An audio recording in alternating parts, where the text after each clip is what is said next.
السلام عليكم ورحمة الله.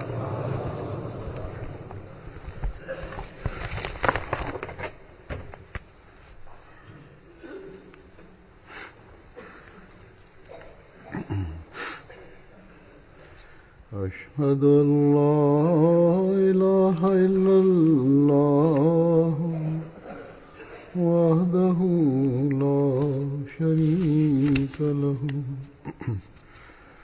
وأشهد أن محمدا عبده ورسوله أما بعد فأعوذ بالله من الشيطان الرجيم بسم الله الرحمن الرحيم الحمد لله رب العالمين الرحمن الرحيم مالك يوم الدين إياك نعبد وإياك نستعين اهدنا الصراط المستقيم صراط الذين أنعمت عليهم غير المغضوب عليهم ولا الضالين.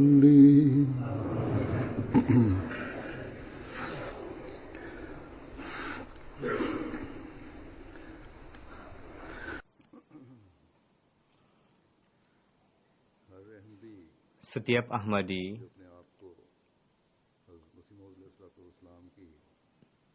yang baiat kepada Hadrat Masih Maud alaihi salam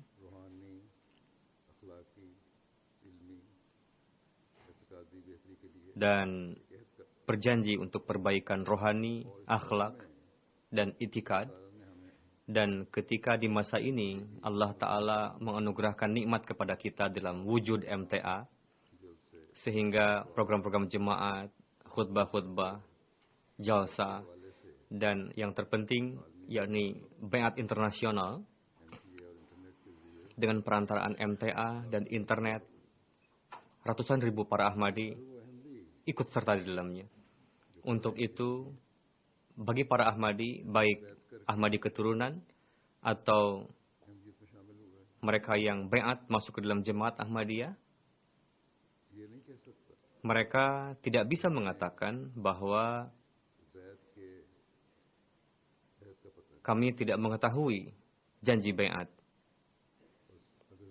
Jadi, jika perlu akan hal tersebut, yakni setelah baiat, kita harus berupaya untuk mengetahui hal tersebut dan memperhatikan janji baiat tersebut. Jika kita di dalam syarat-syarat akhlaki untuk perbaikan akhlak tadi diperhatikan oleh kita di dalam janji baiat tersebut, maka standar akhlak di dalam pergaulan, di dalam urusan perdagangan, jual beli, dan di dalam urusan perdagangan keseharian maupun rumah tangga, di dalam segala bidang itu akan tercipta perbaikan di dalam diri kita. Namun masih banyak di antara kita yang masih jauh dari standar tersebut, yakni standar yang diharapkan oleh Hadrat Masih Maud alaihi salam dari kita. Berkenaan dengan hal ini, di dalam syarat baiat, beberapa hal yang beliau tekankan, ada salah satunya adalah, misalnya, jangan berkata dusta, jangan berbuat zalim, terhindar dari khianat, jangan terjerumus dalam hawa nafsu, dunia pada umumnya dan khususnya umat muslim disebabkan karena hawa nafsu. Mereka tidak boleh menzalimi orang lain, bersikap rendah hati kepada orang lain, menzahirkan akhlak yang baik kepada siapapun. Pada umumnya, umat manusia, kita harus memberikan manfaat kepada segenap umat manusia. Jika kita memberikan perhatian akan hal-hal tersebut, seperti yang saya katakan tadi, kita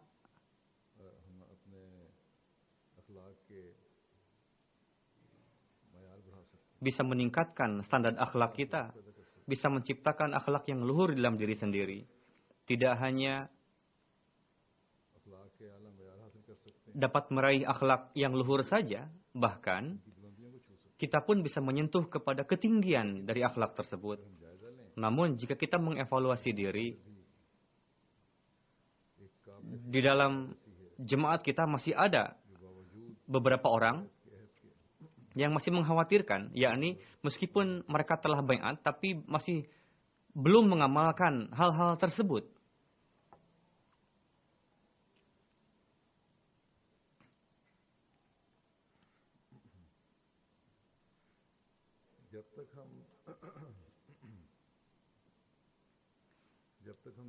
Sebelum kita secara pribadi tidak melalui kondisi tersebut, di mana kita mengorbankan hak kita atau kita memasukkan diri sendiri pada kesulitan dan mengupayakan akhlak yang luhur, kita dengan lantang mengatakan bahwa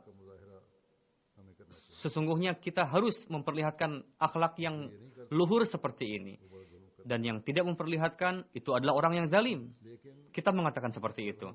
Tapi ketika secara langsung kita terdampak, terlibat di dalam hal-hal tersebut, maka kebanyakan di antara kita malah melupakan apa yang kita katakan tersebut.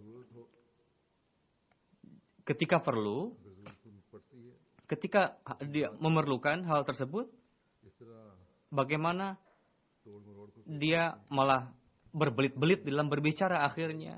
Sehingga tidak ada kebenaran di dalam perkataannya. Bahkan mendekati kedustaan. Untuk meraih haknya, terkadang kita berbuat zalim kepada orang lain. Terkadang kita pun berbuat khianat kepada orang lain. Terkadang memberikan kesaksian palsu demi untuk menyelamatkan pengkhianatan kita. Jika kita tidak melakukan itu dengan tangan, kebanyakan untuk memenuhi tujuannya, mendapatkan tujuannya, mereka merugikan orang lain. Alih-alih memperlihatkan kerendahan hatian, malah dikuasai oleh kesombongan, ketakaburan. Bahkan terkadang ada saja, meskipun sedikit atau banyak ketakaburan dalam dirinya. Saya perhatikan dalam kasus-kasus Dewan Qadha, ketika itu dipersembahkan kepada saya, alih-alih membuktikan kedustaan maupun kebenaran, alih-alih mengambil hak, justru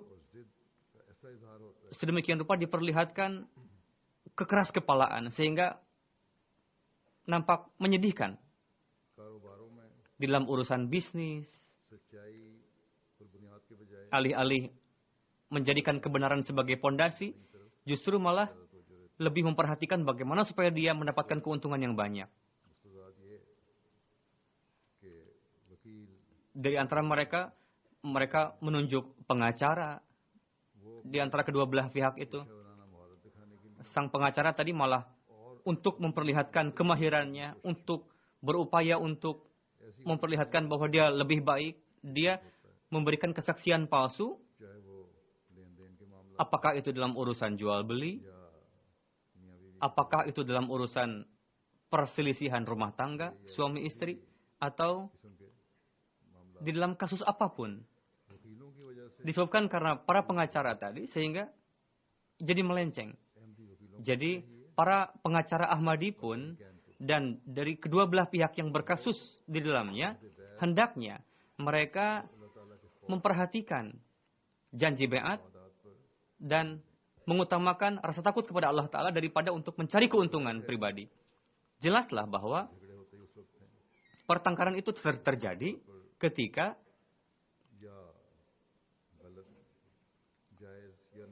ada timbul keluhan, apakah itu benar atau tidak, benar atau keliru, timbul prasangka buruk.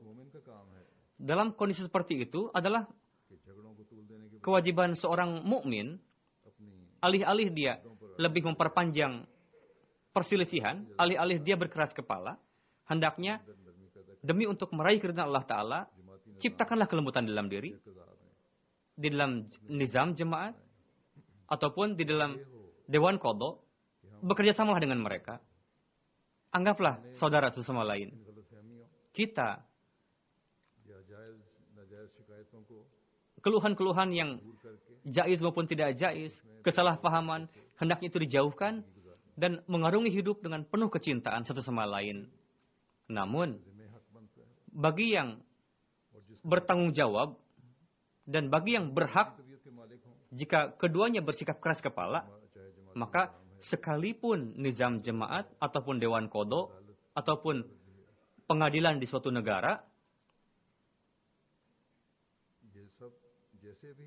bagaimanapun mereka berupaya untuk menegakkan keadilan, maka kasus tersebut tidak akan pernah selesai jika memperlihatkan keras kepala kedua belah pihak tadi. Dia malah naik banding di satu pengadilan ke pengadilan lain. Jika meskipun salah satu pihaknya meminta keputusan kepada pihak yang tertinggi sekalipun, pengadilan tertinggi sekalipun,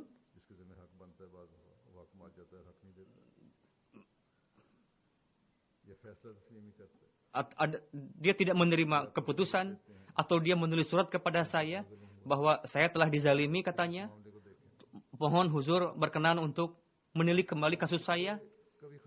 Sehingga keluh kesah seperti ini tidak pernah berhenti. Pada hakikatnya, seperti yang saya katakan, bahwa penzahiran ini, ketakaburan ini disebabkan oleh ketakaburan, keras kepala. Jadi, jika perselisihan ini kita ingin selesaikan dengan cara yang baik, perlu bagi kita untuk meninggalkan sifat keras kepala. Bahkan terkadang untuk menghentikan perselisihan, meskipun kita berhak untuk, maka untuk mengambil hak tersebut, terkadang perlu bagi kita untuk memberikan kemudahan kepada pihak kedua yang bersengketa dengan kita. Terkadang dalam beberapa kasus kita terpaksa meninggalkan hak kita sendiri. Dalam hal ini, bagaimana ajaran Allah Ta'ala? Allah Ta'ala berfirman, wa in kana dzu usratin fanaziratun ila maisarah wa an tasaddaqu khairul lakum in kuntum ta'lamun.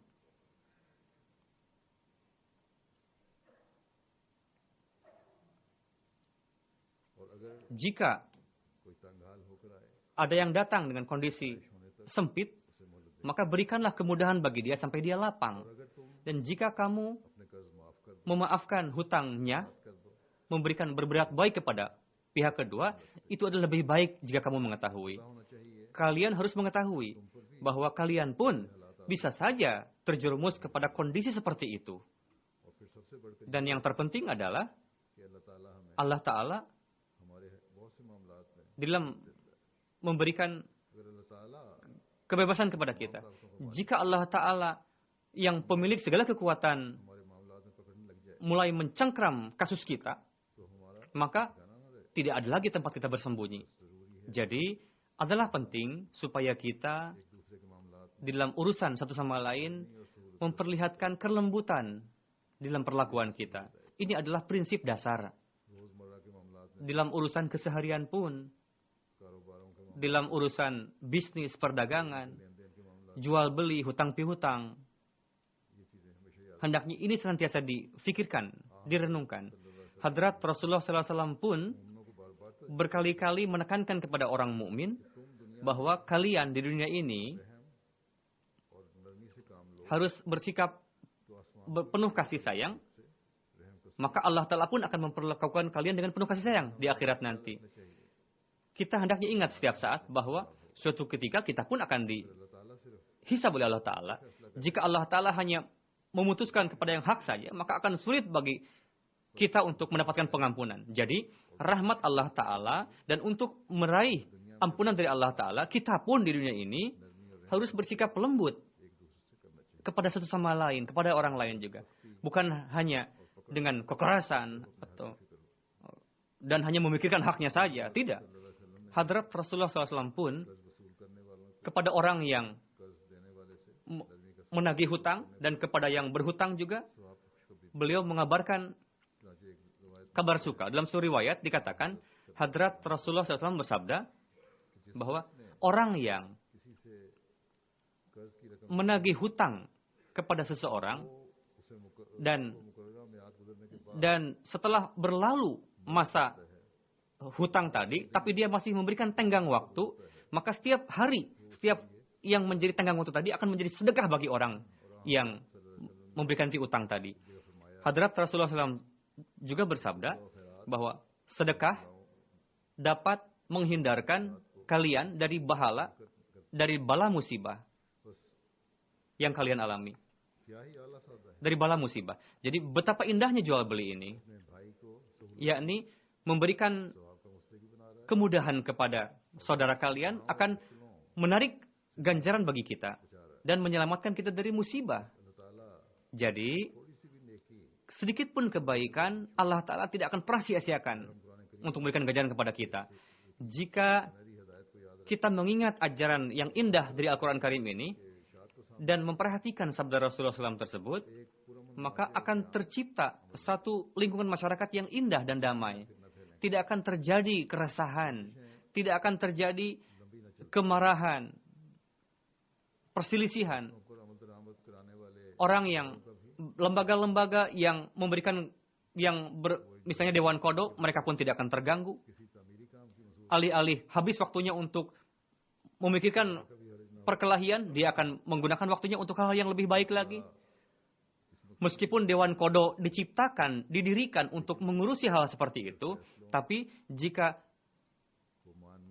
di dalam menerima keputusan kedua belah pihak yang berkasus bersikap keras kepala, maka akan terganggu. Sehingga karena panjangnya kasus, sehingga kasus-kasus lain pun menjadi terdampak oleh kasus tersebut. Karena saling mengeyel satu sama lain. Dan kedua belah pihak yang menanggung biaya untuk pengacara, biaya sidang, sebagainya, itu pun akan terselamatkan biaya tersebut. Terkadang pihak-pihak saking keras kepalanya, sehingga dia terpaksa menanggung biaya pengadilan demi untuk supaya saya dimenangkan kasusnya. Terlepas apakah saya ini ada dalam hak atau tidak. Seperti yang saya katakan, terkadang orang menulis surat kepada saya, sebagian pihak, mohon huzur kiranya untuk menilik kembali kasus saya, mempelajari lagi kasus saya. Jika tidak ada sifat keras kepala, ketakaburan, maka waktu saya pun akan terselamatkan dari ketersia-siaan seperti ini. Terkadang setelah melihat kasus, mendalami kasus, ketika saya memberikan jawaban kepada kedua belah pihak yang berkasus, namun jika jawaban saya tidak sesuai dengan keinginannya, maka terkadang tetap saja orang ini terus bersikap keras kepala dengan mengatakan tidak, sayalah yang berada di pihak yang benar, dan itulah sikap keras kepala. Dia berpikir supaya saya dimenangkan dalam kasus ini. Dan saya tidak akan memberikan kemudahan kepada pihak kedua yang bersengketa dengan saya, katanya. Meskipun saya menulis dengan jelas kepada orang itu, terkadang, namun orang ini tetap bulan ketiga, bulan keempat menulis surat kepada saya, dengan mengatakan, saya telah menulis surat kepada huzur, dan saya berada di atas kebenaran, untuk itu mohon huzur kiranya untuk mempelajari lagi kasus saya, dan berikanlah kemenangan kepada saya. Saya tidak mengatakan bahwa keputusan Dewan Kodo ini selalu benar 100%. Namun, 80 atau 85% biasanya benar keputusan dari Dewan Kodo ini. Dan kesaksian ataupun bukti yang dipersembahkan, berdasarkan itu itu benar keputusan itu.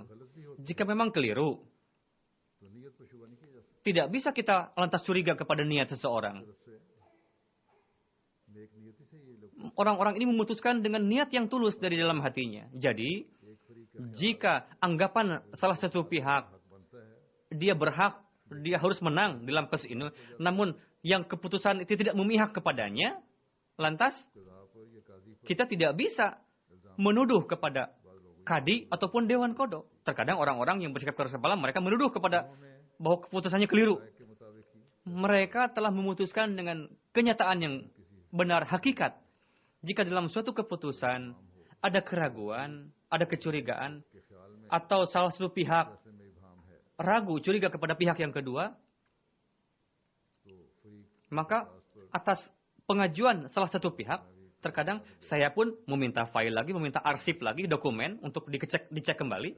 Namun seperti yang saya katakan, kebanyakan keputusan yang diberikan adalah benar.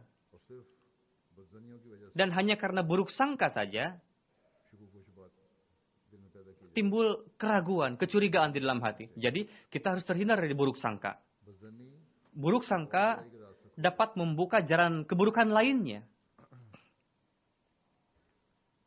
कज़ा के मामला Dalam urusan Dewan Kodo, बराह रास्त लेन देन के हों, apakah secara langsung mengenai कारी हों, jual beli, bisnis, ataupun rumah tangga, di dalam setiap perkara, बराह रास्त या बिलवास secara langsung ataupun melalui perantara, माली लेन देन ada saja urusan harta maupun uang di dalamnya. मेहर की जाएगी, Apakah itu mengenai dengan hak mas kawin, pembelian barang-barang, urusan rumah tangga, urusan perdagangan. Kebanyakan di sana ada saja terlibat urusan uang di dalamnya. बहरहाल Bagaimanapun, माली मामलात urusan uang ada saja terlibat di dalam setiap kasus. और सहूलत देने वाला Dan orang yang memberikan kemudahan, उसूल जो है prinsipnya है, diberikan kemudahan, dan di setiap tempat कुछ ना कुछ हद तक ada saja जरूर चलता hal yang seperti itu. है। आइली मामलात Dalam urusan rumah tangga pun, नकद रकम का मुतालबा, tuntutan uang, लेन then tuntutan harta, jual beli. के मामलात में Dalam urusan jual beli juga रकम का मुतालबा अक्सर ada tuntutan uang, tuntutan harta. आइली मामलात में मसलन Misalnya dalam urusan rumah tangga, जैसा कि मैंने कहा seperti yang saya katakan, हक मेहर की अदायगी है, pelunasan mas kawin, ini pun merupakan utang सामत के जिम्मे है। yang merupakan kewajiban si suami untuk melunasinya. Namun terkadang लड़की वाले pihak perempuan लड़के की हैसियत से meminta, menuntut लिखवा लेते हैं, uang yang lebih dari kemampuan si suami. Di satu sisi, si pihak laki-laki wajib untuk melunasi utangnya, mas kawinnya. Di sisi lain, लड़की वाले pihak perempuan mereka berbuat zalim, aniaya dengan menetapkan hak mas kawin yang tinggi sehingga menjadi beban bagi si pihak laki-laki अदा करना मुश्किल होता yang sulit bagi si pihak laki-laki untuk melunasinya. है। दूसरा फरीक Sedangkan pihak kedua उसको अदा करने की सिर्फ मुश्किल नहीं होता, tidak hanya sulit untuk melunasi, bahkan dia tidak punya kemampuan untuk melunasinya. कज़ा Lantas Dewan Kodo melihat kondisi si pihak laki-laki मेहर कम कर दे, dan mengurangi mas kawin, इस पर भी lalu किसानी को एतराज शुरू हो जाता lantas mulailah keberatan dari pihak kedua, dari pihak si perempuan. है। इसी तरह अगर Begitu juga बराह रास्त jika secara langsung कर्ज के लेन देन के मामले urusan jual beli utang, urusan utang misalnya, jika किस्तें कर pihak Dewan Kodo melihat lalu memutuskan untuk dicicil, lantas pihak kedua pun melontarkan keberatan, mengeluh. Kita sebagai Ahmadi मुआशरे के बारे में berkenaan dengan masyarakat yang damai, kita menyerukan kepada dunia, अपने हर मामले maka kita pun dalam berbagai urusan मुआशरे में अमन कायम करने की harus berupaya untuk menciptakan kedamaian dalam lingkungan masyarakat. साहबा Para sahabat, bagaimana dalam urusan satu sama lain, bagaimana mereka bersikap, berperilaku, sebagai sekilas saja akan saya sampaikan dalam satu riwayat, Hadrat Abu Qatadah के बारे में आता है कि एक मुसलमान ada seorang muslim, dia meminjam utang kepada Hadrat Abu Qatadah. Ketika Hadrat Abu Qatadah datang untuk menagih kepada dia, dia sembunyi orang muslim ini. ये गए Suatu ketika Hadrat Abu Qatadah pergi, diketahui dari anaknya bahwa ayah saya ada di rumahnya. उन्होंने बाहर से आवाज Lalu beliau berteriak dari luar, Abu Qatadah ini, saya sudah tahu bahwa kamu ada di dalam rumah. इसलिए अब चुप Untuk itu, tidak perlu bersembunyi. बाहर आओ Datang keluar ke sini, और मुझसे बात करो। bicaralah dengan saya baik-baik. Orang Muslim tadi datang keluar, lalu bertanya, kenapa kamu sembunyi dari saya? Dia mengatakan, yang sebenarnya adalah, saya saat ini sedang kesulitan uang. Kondisi ekonomi saya sedang buruk saat ini. Saya tidak punya uang. Seiring dengan itu, saya pun punya beban tanggung jawab keluarga, istri, anak saya banyak. Saya pun harus memenuhi kebutuhan keluarga saya. Abu Qatadah mendengar hal itu, memang apakah benar seperti itu? Seperti yang kamu katakan sama saya barusan? Tadi dia menjawab, demi Tuhan, kondisi saya betul seperti ini. Saya sedang sulit. Lalu Abu Qatadah memaafkan hutangnya itu dan menganggap lunas utangnya itu. Jadi inilah sikap yang harus diamalkan oleh setiap orang mukmin satu sama lain, yakni kelembutan dan menebarkan kasih sayang kepada satu sama lain, yang dengannya dapat tercipta kedamaian. Namun di dalamnya ada orang diceritakan mengenai kondisi orang yang meminjam utang tadi, bahwa dia bukan orang yang berkeras kepala, melainkan dia menyadari dan dia merasa malu bahwa dia tidak bisa membayar hutangnya. Dari riwayat tadi, untuk itu dia sembunyi ke sana kemari. Dia tidak mengatakan bahwa saya tidak akan membayar hutang kamu. Karena saat ini ada saja kasus pada zaman kita yang betul-betul berbalik 100 derajat, 180 derajat dari itu. Alih-alih membayar hutangnya, dia malah membuktikan bahwa tidak, saya tidak pernah meminjam utang dari kamu. Jadi, kedamaian dapat tercipta dari kedua belah pihak tadi. Orang yang meminjamkan hutang dengan memberikan kemudahan kepada orang yang berhutang. Begitu juga orang yang berhutang yang merupakan tanggung jawabnya untuk melunasinya, dia pun harus menyadari dan tanggung jawab dan khawatir akan itu. Jadi, setelah baiat kepada Hazrat Masih Maud alaihi salam, kita pun sebagai Ahmadi harus menyadari, memperhatikan hal tersebut. Apakah Dewan Qadha memberikan kemudahan ataupun tidak? Apakah Dewan Qadha ini memaksa untuk melunasi atau tidak? Orang yang meminta hak hendaknya memperlihatkan kelembutan, dan orang yang harus membayar hak, dia pun harus menyadari bahwa dia bertanggung jawab untuk melunasi, lalu harus berupaya untuk melunasi hutangnya itu. Jadi, jika tidak melaksanakan hak, memperlihatkan keras kepala, berkenaan dengan hal itu, Hadrat Muslim Maud radhiyallahu anhu meriwayatkan, ada seorang yang kasus yang orang yang punya rumah, ada orang yang menyewa rumahnya, dia tidak mau mengosongkan rumah itu. Orang yang punya pemilik rumah, dia tidak tinggal di Qadian karena dia tentara, tugas di luar Qadian, dan dalam setahun dia hanya tinggal beberapa hari saja di Qadian. Hadrat Muslim Maud bersabda, saya katakan kepada si pemilik rumah, kamu kan tentara, dalam setahun paling kamu hanya 15-20 hari tinggal di Qadian. Hanya untuk sebentar saja kan kamu bisa tinggal di Langgarkhana. Atau kamu bisa numpang dulu di kawan kamu. Saat ini di Qadian kurang sekali rumah-rumah. Jika kamu hanya karena alasan bahwa kamu ingin tinggal hanya beberapa hari saja di rumah itu, kamu mengusir orang yang menyewa rumah kamu, maka dia akan menderita. Coba perhatikan, para sahabat Masih Maud alaihi salam bagaimana memberikan hartanya kepada orang yang datang dari luar, memberikan kemudahan. Tapi kamu demi untuk tinggal 15-20 hari saja, kamu malah mengusir orang yang tinggal untuk 11 bulan lamanya. Itu sangat, beliau bersabda, saya sangat terharu melihat itu. Orang itu menjawab, pemilik rumah tadi menjawab, Huzur memang berkata benar. Saya keliru telah mengganggu orang yang menyewa rumah saya ini, tapi Huzur juga mohon bertanya kepada orang yang menyewa rumah saya, bahwa sejak 8-9 bulan yang lalu dia tidak pernah membayar sewa rumahnya. Yang karenanya saya berpikir, saya harus mengusir orang ini dari rumah saya, karena dia tidak mau membayar biaya sewa rumah. Lalu beliau, Huzur mengatakan kepada pemilik rumah, oh kalau begitu alasan kamu logik, dan itu bukan salah kamu untuk mengusirnya. Dia mengatakan, beliau bersabda, saat itu kondisi saya sangat aneh sekali. Saya telah berusaha untuk melembutkan hati si pemilik rumah itu, merayu, namun dia telah mengatakan sesuatu kepada saya yang saya tidak bisa menjawab lagi perkataannya itu.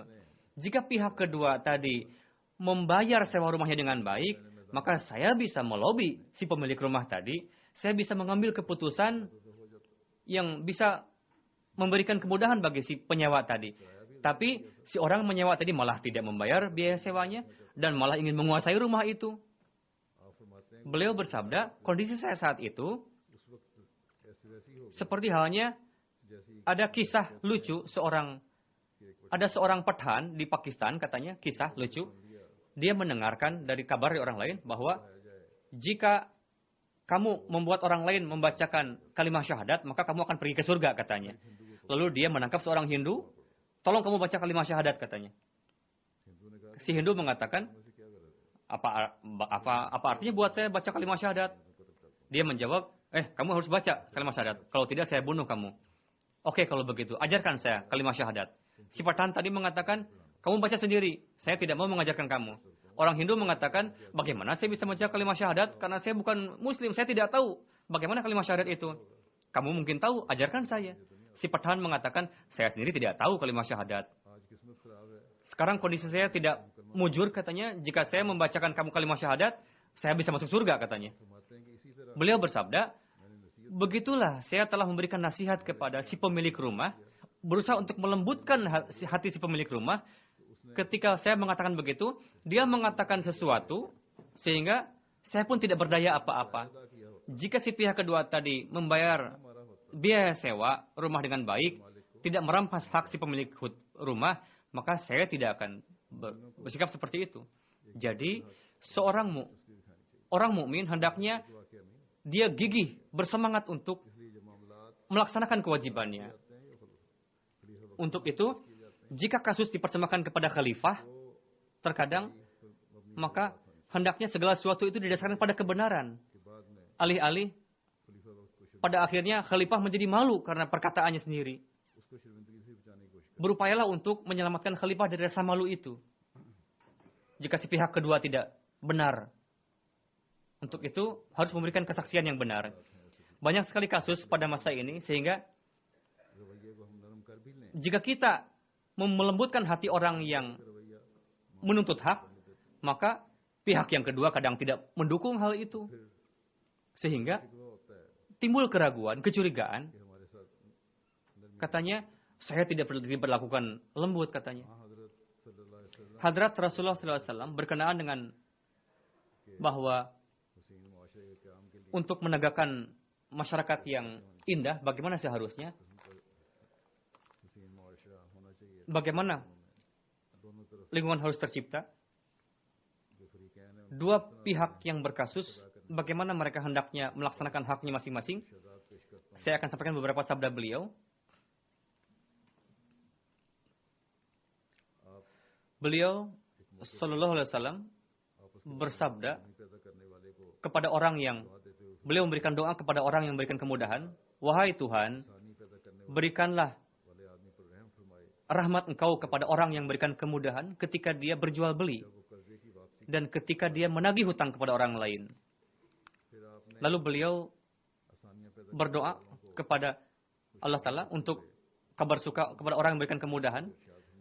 Beliau bersabda, Allah Ta'ala telah memasukkan seseorang ke dalam surga, yakni orang itu adalah yang ketika dia menjual, ketika dia membeli, ketika dia berhutang, dan ketika dia menagih hutang, dia memberikan kemudahan kepada orang lain. Itulah hal yang membuat dia masuk surga. Lalu dalam satu riwayat dikatakan, beliau bersabda, orang yang memberikan tenggang waktu kepada yang berhutang, ketika dia meminta tenggang waktu, maka jika di akhirat nanti tidak ada naungan untuk dia, maka Allah Ta'ala akan memberikan arasnya untuk menjadi naungan di akhirat nanti. Lalu beliau SAW berkenaan dengan pengampunan bagi seseorang, Beliau SAW bersabda, ada seorang pedagang yang biasa memberikan hutang kepada orang lain. अगर वो Jika किसी तंगदस्त शख्स को देखता dia melihat orang itu tidak bisa वो कहता membayar hutangnya, maka dia mengatakan kepada शायद अल्लाह karyawannya, maafkanlah hutang orang ini. Mungkin Allah Ta'ala akan memberikan, ताला उसके इसम memaafkan kita juga kepada. अल्लाह ताला ने Beliau bersabda, सरफ नजर Allah Ta'ala mengampuni orang tersebut karena amalannya itu. Jadi orang yang memiliki kemampuan, hendaknya sebisa mungkin सहूलत मुहैया dia berikanlah kemudahan kepada orang lain, alih-alih अदालतों में mem- फजूल वक्त ज़ाया करें menyanyiakan waktu di Dewan Kodo, di pengadilan untuk hal seperti itu. लेकिन Namun, हम सिर्फ यही नहीं कहते Islam tidak hanya mengatakan itu saja. कर्ज देने वाले yakni orang yang memberikan hutang atau orang yang meminta hak supaya memberikan kemudahan. Islam menegakkan satu lingkungan masyarakat di mana फरीक को setiap उसके फ़राइज़ pihak जो दिलाता है ditekankan untuk melaksanakan kewajibannya yang darinya दिलों की नफरतें दूर हों akan terjauh kebencian hati दिखाएं dan tercipta kedamaian di dalam lingkungan masyarakat. Untuk itu, अदायगी है yang diberikan tanggung jawab untuk membayar haknya, orang itu pun diberikan nasihat. Hadrat Muslim Maud memberikan contoh और बहुत सी मिसालें dan masih banyak contoh-contoh lain कि बगैर किसी bahwa tanpa keterpaksaan की अदायगी में di dalam melaksanakan kewajiban, terkadang orang malas untuk और ऐसे लोगों का melaksanakan kewajiban membayar hutang निज़ाम dan terkadang nizam ना दे सकता tidak bisa memberikan, अगर ऐसे लोगों का साथ tidak bisa bekerja sama dengan orang seperti itu. Jika orang yang seperti ini didukung oleh Dewan Kodo, oleh nizam jemaat, maka dia akan menjadi-jadi di dalam keburukannya itu.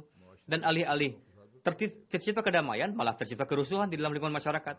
Hadrat Masih Maud alaihi salam, di dalam syarat biat beliau adalah salah satunya adalah saya akan berusaha untuk terhindar dari kefasadan. वसल्लम ने Hadrat Rasulullah SAW berkenaan dengan hal ini हमें हिदायत से नवाजा है telah memberikan petunjuk kepada kita. Dalam satu riwayat dikatakan, आप सल्लल्लाहु beliau SAW bersabda, कि दौलतमंद का कर्ज अदा न करने में de- टाल मटोल कर dengan berbelit-belit, mengatakan berbelit-belit tidak mau membayar hutang kepada orang yang memberikan hutang, itu adalah kezaliman. Jika dikatakan untuk membuntuti orang yang berhutang tadi, वाले का पीछा करे maka silahkan, यानी फिर मजबूर yakni paksalah orang yang berhutang tadi दूसरों का हक दिलवाया जाए untuk melaksanakan haknya. Jika kalian diperintahkan untuk memaksanya, tidak ada kelembutan di dalamnya. किसी सहूलत की जरूरत नहीं Tidak perlu lagi diberikan kemudahan. Karena orang itu mampu untuk membayar hutangnya, melunasi hutangnya.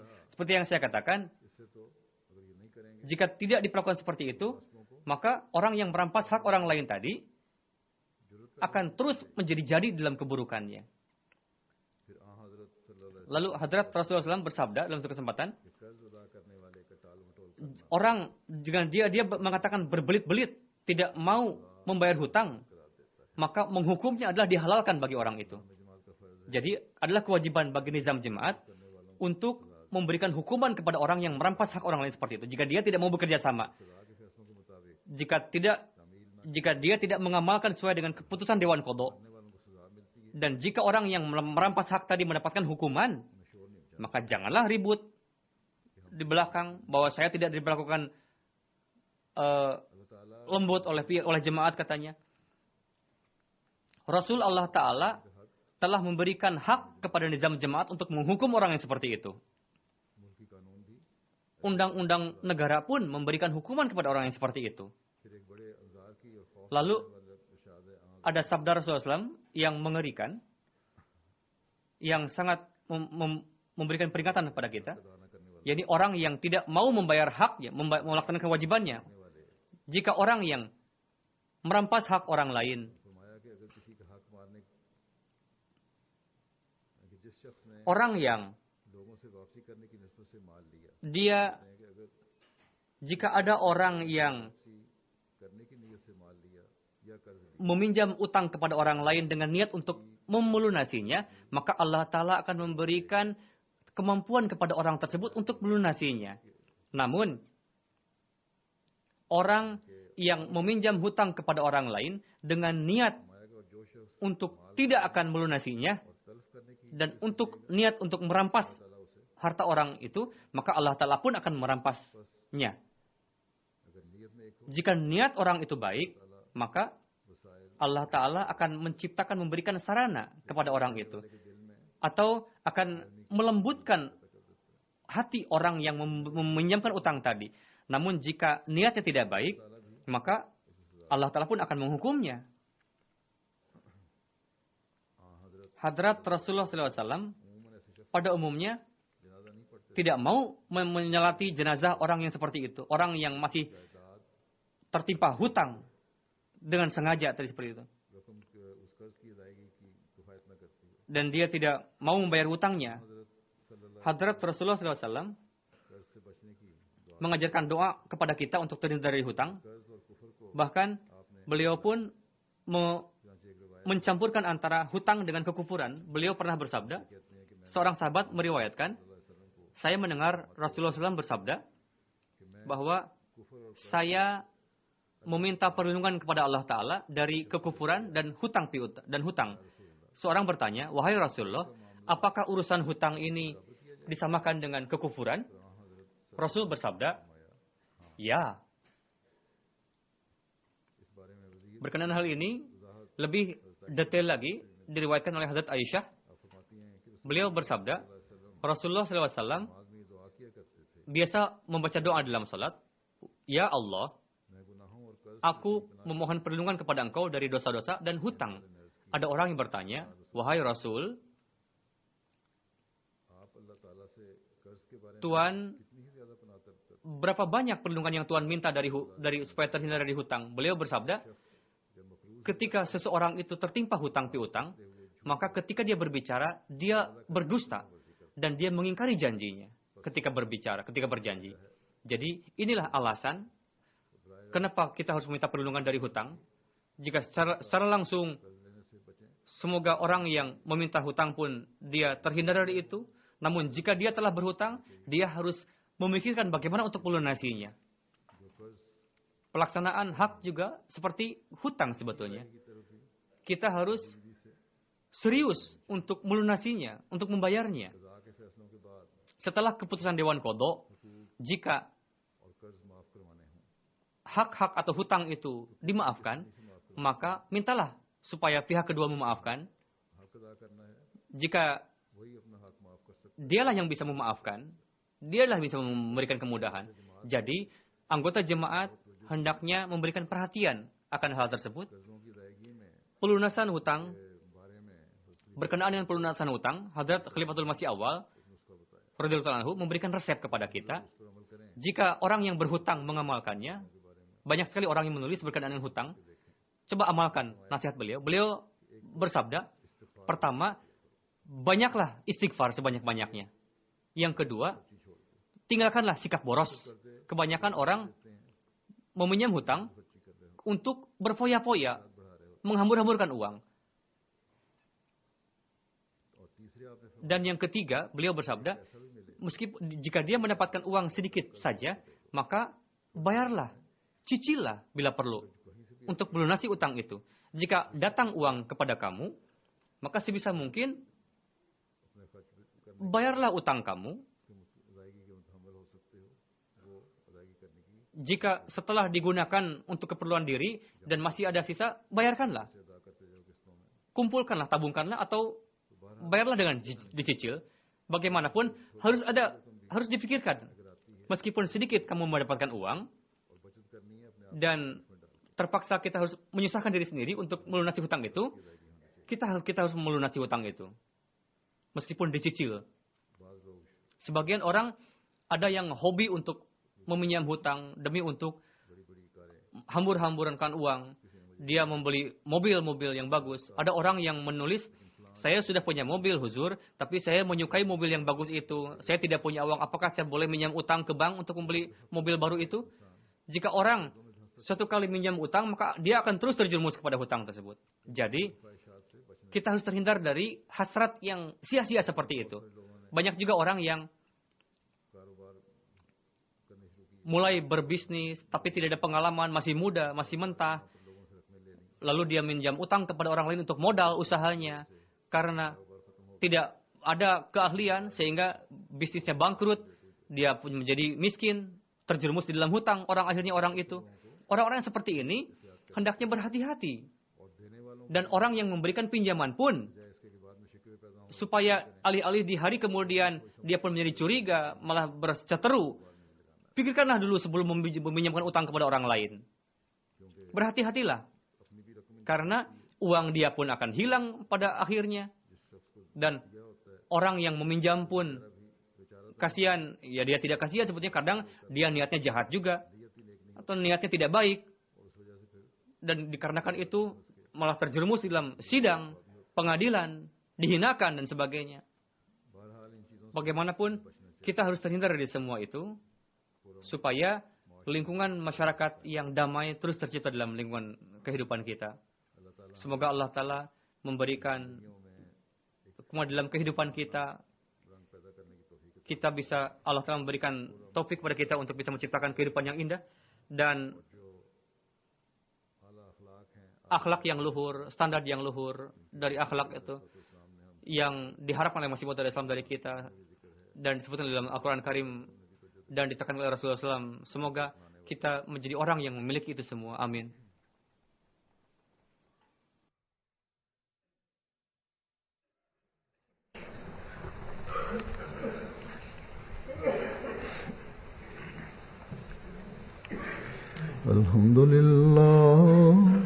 Alhamdulillah, nahmaduhu wa nasta'inuhu wa nastaghfiruh.